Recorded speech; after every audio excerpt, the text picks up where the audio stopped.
I love YouTube. It allows me to post videos, do what I love to do, analyzing animation, and even gain somewhat of a following. I also hate YouTube. Its broken copyright system allows whatever company to seemingly block whatever video they want for whatever reason. I've already gone on and on about Shout Factory LLC, hereby known as Wine Factory LLC. You know, that company that claimed copyright infringement on a television show owned entirely by another company, which according to our broken US copyright system, they were in complete legal means to do. YouTube systems agreed with them, which created a massive trouble for the brony community, which is still going on, by the way. Yeah, you can add Golden Fox to the people affected. This brings us to a very important question that must be answered. Just how broken is YouTube's copyright system? A couple of days ago, I woke up to a very personal problem. I made an analysis review of the Philly Fantasia trailer, which I have now moved to Dailymotion. This video went from not having any copyright ID match and was monetized to being completely blocked. Overnight. If that was simply the problem, then I really wouldn't have any purpose to complain. You know, except for the fact that it means that any company can block any video they wish at any time.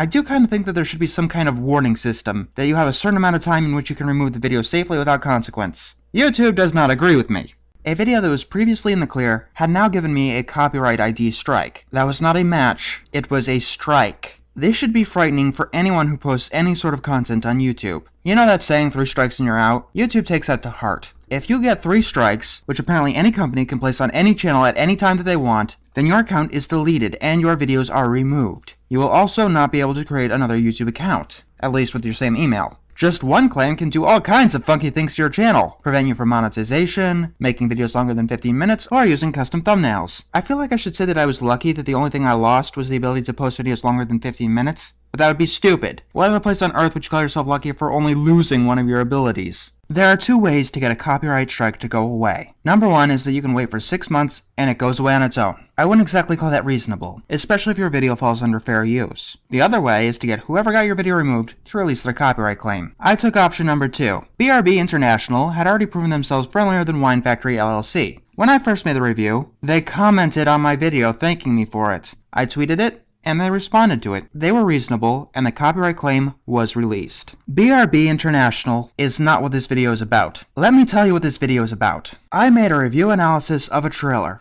Not an actual episode or a movie, a trailer that clearly fell under fair use. You can see for yourself the video I made. It's now on Dailymotion. There was originally no copyright ID match on the video. The company that made this product commented on my YouTube channel thanking me for the review. They further said that thanking me was the least thing they could do. The video was later blocked by the same company, and that placed a strike on my account at seemingly no provocation. Is that how broken YouTube's copyright system is? No, believe it or not, it's actually more broken than that. Last year, Sega of Japan was placing copyright claims and strikes on videos that merely talked about Shining Force 3, a video game that was released in 1997, 15 years ago. Do you know why they got videos removed and channels banned? They wanted to get a trailer for their new game at YouTube's top search result. I'm not kidding. This really happened, and they were able to do this easily with YouTube's copyright system. Total Biscuit, a games critic, goes further on that tangent if you want to hear about it. He also talks about another company who placed a strike on his account because they didn't like his criticism of their game.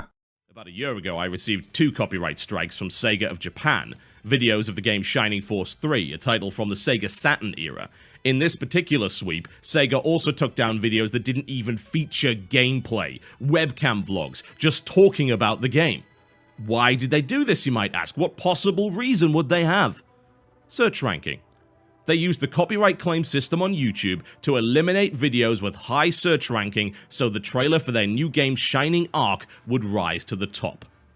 At least 17 channels received strikes. Most were never removed. Some channels remain terminated to this day. With this current system, any company that doesn't like the criticism of their product, hell, that doesn't like the mention of their product, can declare a copyright strike on your account. They only have to do this 3 times, and your channel goes goodbye. I think that the truly sad part is that most people, at least on some level, know this. They all know how bad YouTube's copyright system is, but they just sit back and accept it because they don't know what to do. I have found a glimmer of hope. The Electronic Frontier Foundation. They are a charity designed to defend your rights in the digital age. They seem legit. Perhaps they can repair some of the damages done by YouTube and Viacom. Yes, I said Viacom. If you follow the trail far back enough, it always goes back to Viacom. Back in 2010, Viacom sued YouTube. Without this incredibly broken system, Viacom might have won. Here is an excerpt from YouTube's own blog. For years, Viacom continuously and secretly uploaded its content to YouTube, even while publicly complaining about its presence there. It hired no fewer than 18 different marketing agencies to upload its content to the site. It deliberately roughed up the videos to make them look stolen or leaked. It opened up YouTube accounts using phony email addresses. It even sent employees to Kinko's to upload clips from computers that couldn't be traced to Viacom. And in an effort to promote its own shows, as a matter of company policy, Viacom routinely left up clips from shows that had been uploaded to YouTube by ordinary users. We're left with this. United States copyright law was made and designed long before the inception of the internet, and the laws are nowhere near caught up. These are very uncertain times. No one knows what's fair, let alone legal. With these startling facts, it seems like a company can remove any channel that they see fit, even if you were granted at least implied permission from whoever to use their media in the past. Before you say that YouTube is allied with the companies, they are not. Just the law is. YouTube only has one interest. They've always had only one interest. That interest is YouTube. Companies are by and large amoral. They care about nothing but the bottom line. Things are not well in the digital age. So what can we do as people affected by this horribly broken system? Step 1. If you've gotten a copyright claim and your video falls under fair use, try to talk it out with the company. If they have a YouTube account, it makes things that much easier. If anything, BRB International proves that they aren't all stuck up in their ivory towers. By the way, please stop flaming them or Philly Fantasia. Step 2. If that doesn't work, bring it up with YouTube themselves. If this broken system proves one other thing, it's that YouTube does not like work. They will take the path of least resistance. If enough people keep fighting against this goddamn copyright system, it might be just easier for them to change it.